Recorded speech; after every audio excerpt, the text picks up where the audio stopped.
जीवन में मतलब जिन साधनों का उपयोग करते हैं वो सब विज्ञान का ही तो वरदान है। जैसे रेल मार्ग, वायुयान, मोटर। पहले के लोगों को कोई यात्रा तय करना पड़ता था तो बहुत वर्ष लग जाते थे। अब देखिए सब सरल हो गया है। इसकी वजह से सब विज्ञान का ही तो वरदान है। हाँ बोलो बोलो, आओ ना, आओ। सर बोलिए कि यात्रा सब संभव हो गया है लेकिन उससे प्रदूषण भी हो रहा है और बाइक नहीं, जो अगला बोल रहा है ना उसके बाद का वो करना है, खंडन करना है। सर उससे प्रदूषण भी हो रहा है और समय भी तो कम लग रहा है और हम जैसे साइकिल से चलते तो यही तो ये फायदे बता रही हैं। नुकसान बताओ ना। नुकसान क्या है? प्रदूषण हो रहा है उससे। ठीक है, प्रदूषण। चलो आओ, तुम आओ। क्या नाम है इनका? अभी सुन नहीं पाई है, पहले ध्यान से सुनिए। हाँ। जैसे कि मैंने बताया कि पहले के दूरियां बहुत कम हो गई है। मतलब पहले के जमाने में एक जगह से दूसरे जगह जाने में बहुत टाइम लगता था बट अब बहुत जल्दी पहुंच जा रहे हैं और जो वाहन है उसमें से निकलने वाले धुएं भी वायु को प्रदूषित कर रहे हैं जिससे बहुत सारी बीमारियां भी हो रही हैं। ठीक है।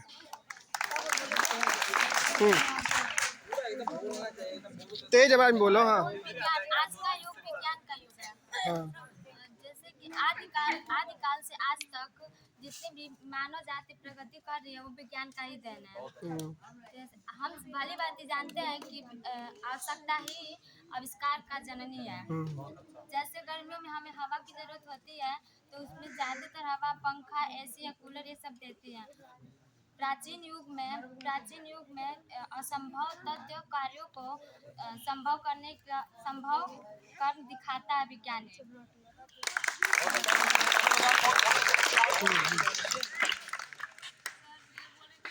पंखा जैसे एसी से तो बहुत सारी बीमारियां होती है और उसके बाद से स्किन जो होता है वो पतला हो जाता है और उसके बाद से पंखा बोले तो बिजली रहेगी तभी तो पंखा चलेगा ना और हवा आएगा। उसके बाद क्या एसी पतला हो जाता है? एसी का सब? अच्छा, स्किन। और ये जो छोटे छोटे बच्चे होते हैं कूलर कुछ ऐसे होते हैं जिसमें हाथ डाल देते हैं इससे बच्चों को नुकसान पहुंचता है। हाँ जल्दी आओ। चलो हाँ बोलो। हाँ हाँ हाँ बोलना इसके बाद। विज्ञान के जो फायदे हैं वो कृषि जीवन में भी तो आ चुके हैं। पहले के किसान जो थे वो बैल वगैरह से अपने खेत को मतलब सिंचाई वगैरह करते थे बट अब के विज्ञान की वजह से कुछ ऐसे मशीनों का आविष्कार हुआ है जिससे बहुत आसानी से खेतों के काम हो सकते हैं। ये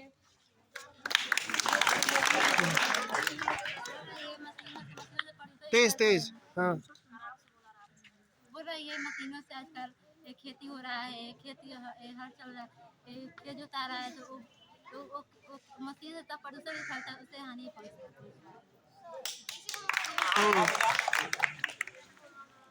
सर पहले लोग काम क्या करते थे और उनको कुछ मतलब मिला करता था, आए हुए कुछ भी मिला करता था, वो लोग काम करता। इस समय 10 लोगों का काम 20 लोगों का काम एक मशीन कर दिया करती है जहाँ जिसकी वजह से बेरोजगारी छाया कर रही है।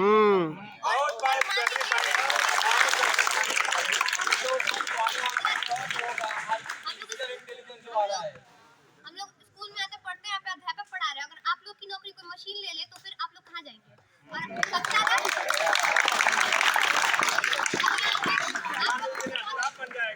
आप लोग बच्चों को बहुत अच्छे समझते हैं, विज्ञान हमें उतनी अच्छे से नहीं समझ सकता जितनी अच्छे से कोई किसी मानव को समझ सकता है।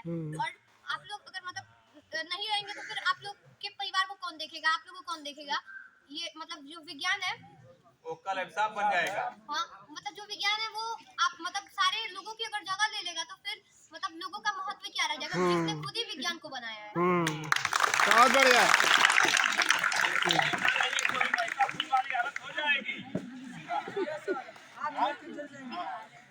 चलो हाँ बोलो। सर इन्होंने कहा कि मशीन आ जाएंगी और फिर मतलब हम लोग आलसी हो जाएंगे इंसान। और जो यहाँ पे मशीन आएंगी उससे पहले भी यहाँ कई मशीनें आ चुकी है साइंस की वजह से मशीनें आई हैं जैसे कि फ्रिज आ गई हैं, कूलर्स आ गए हैं जिनकी वजह से हम लोग का काम ठंड जो सब्जी होती है वो फ्रिज में रख के हम लोग बचा सकते हैं सड़ने से। और आटा गूथा हुआ होता है जो खराब हो जाता है, जो कि हम फ्रिज में रख के बचा सकते हैं। और उसके बाद हम लोग जो मतलब नॉर्मली काम होता है जो किसान करते थे पहले, वो अभी भी हम कर सकते हैं। और ये हम लोग के पे है कि हम लोग क्या खुद से करें और क्या हम लोग साइंस पे छोड़ा जाए। और वो इंसान आलसी बनेगा, इंसान इसलिए आलसी बन रहा है क्योंकि वो खुद को चाहता है कि हमारी जगह मतलब मशीन खुद को बना रहा है, खुद के घर पे मशीन खुद ही खरीद के ला रहा है इंसान कि मशीन ये काम करेगा। तो इंसान की गलती इसमें, साइंस की गलती नहीं है। सही बात है, मशीन की क्या गलती है? इन्होंने बोला कि जैसे मतलब साइंस की गलती नहीं है, विज्ञान इंसान की गलती है, लेकिन आखिर मशीनों को बनाया इंसान ही ने। तो एलैबोरेट करो। मैं आप में भाग नहीं ले रहा बच्चों, आपके ज्ञान के रूप में बच्ची ने बताई एक बहुत की सराज फ्रिज बन गया, कूलर बन गया, एसी लग रहे हैं। इन बच्चों फ्रिज कूलर एसीओ में एक गैस क्लोरोफ्लोरोकार्बन का यूज किया जाता है बड़े पैमाने पर।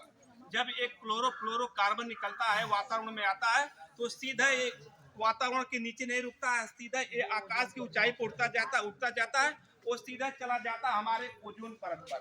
और ओजोन परत बच्चों एक ऐसी परत है जहां से सूर्य से आने वाली अल्ट्रावायलेट किरणें जो सूर्य से अगर धरती पर आ जाए तो 5 मिनट में सारे पेड़ पौधे वनस्पतियां हम लोग झुलस करके राख हो जाएंगे। वो ओजोन परत को एक क्लोरोफ्लोरोकार्बन जाकर के उसको नुकसान पहुंचा रहा है। दिन पर दिन वो क्लोरोफ्लोरोकार्बन उस ओजोन परत को पतला करता जा रहा है। जिस दिन वो ओजोन परत टूट जाएगी बच्चे, सूर्य से आने वाली पराबैंगनी किरणें इस धरातल तक चली जाएंगी। उस दिन आपके विज्ञान में कोई मशीन, कोई औजार, कोई आपका ऐसी नहीं बचा पाएगा, आप झुलस कर मर जाएंगे। इसलिए विज्ञान वरदान नहीं, विज्ञान अभिशाप है।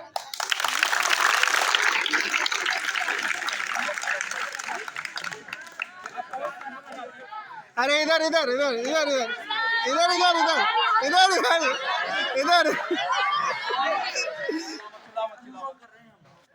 बच्चों का आत्मविश्वास बढ़ाने के लिए 2-2 मिनट का समय श्री सर्वोदयनाथ तिवारी जी इधर एक बार। बहुत अच्छा। देखो, हमको विज्ञान का पक्ष रखने के लिए दिया गया है। मैं विज्ञान के पक्ष के लिए खड़ा हो रहा हूँ। 2 मिनट वरदान है विज्ञान। हमारे जीवन के विविध पक्ष हैं। हमने देखा प्राचीन काल से लेकर और आज तक की यात्रा में मानव की जो यात्रा रही है, हजारों सालों से जो यात्रा रही है, वो हर समय विकास के प्रगति पर चलता गया। लेकिन इधर 100 वर्षों में जो हमारी यात्रा हुई है, जो हमने जो दूरी तय किया, बहुत तेजी से तय किया है। हमारी यात्रा क्या हुई है? द्रुतगामी हो गई है, तीव्रगामी हो गई है। किसके कारण हुई है? विज्ञान के कारण हुई है। विज्ञान आज के 40 से 50 साल पहले इसी देश के लोगों को, जब हमारी आबादी 33 करोड़ थी तो लोगों को भोजन नहीं मिलता था। आज हमारी आबादी 140 करोड़ है और हम पूरी दुनिया को भोजन दे रहे हैं। इतनी ताकत, इतना किस कारण हो रहा है? विज्ञान के कारण हो रहा है।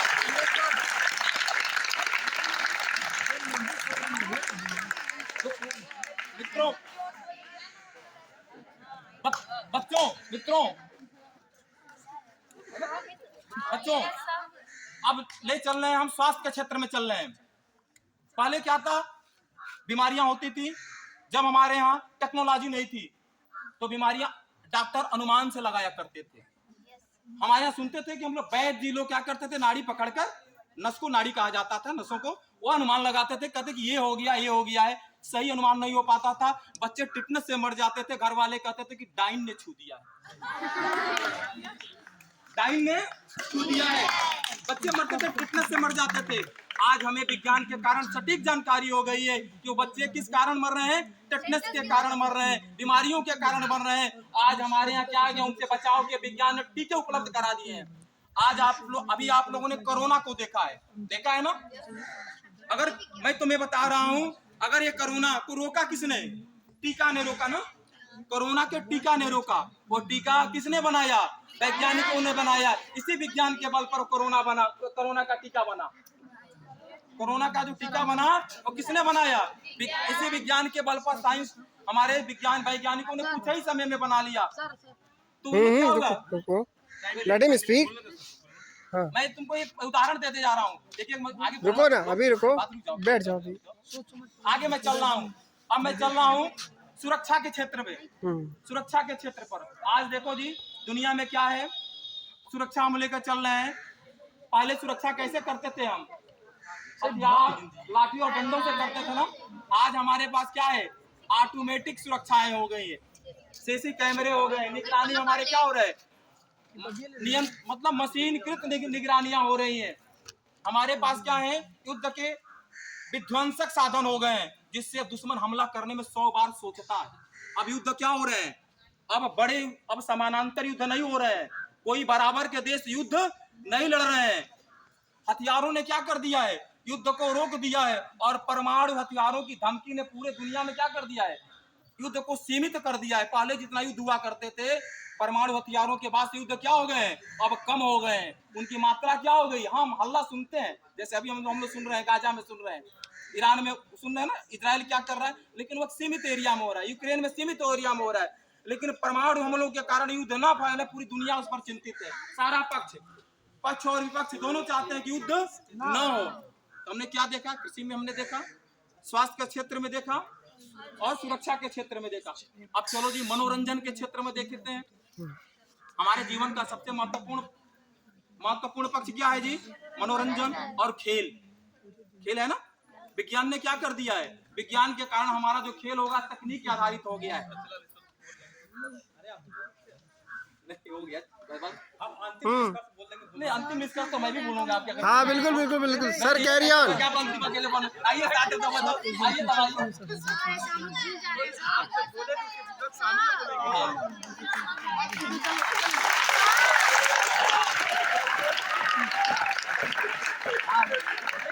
देखिए एक चीज मैं बता रहा हूँ, एक चीज और मैं बता रहा हूँ, सुनो जी।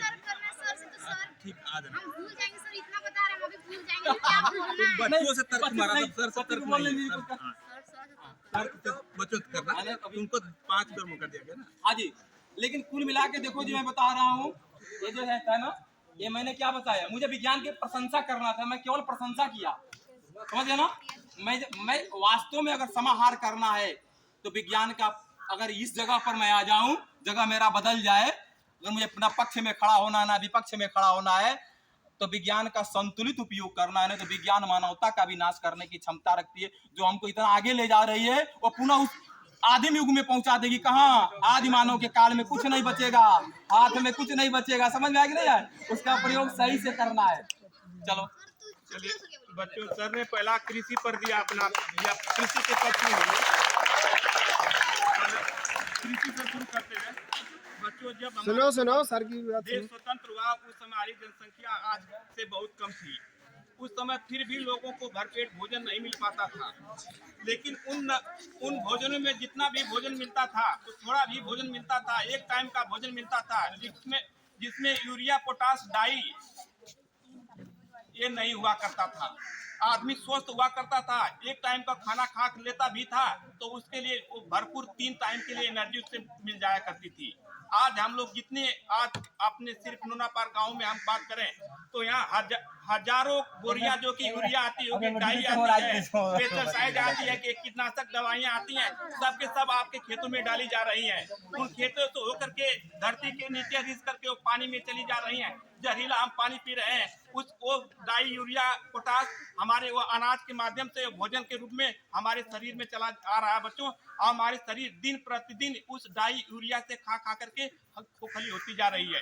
कैसा है विज्ञान, हमारे शरीर को खोखला करता जा रहा है और कहेंगे कि हम इतने भोजन लोगों को दे रहे हैं, हम क्या दे रहे हैं।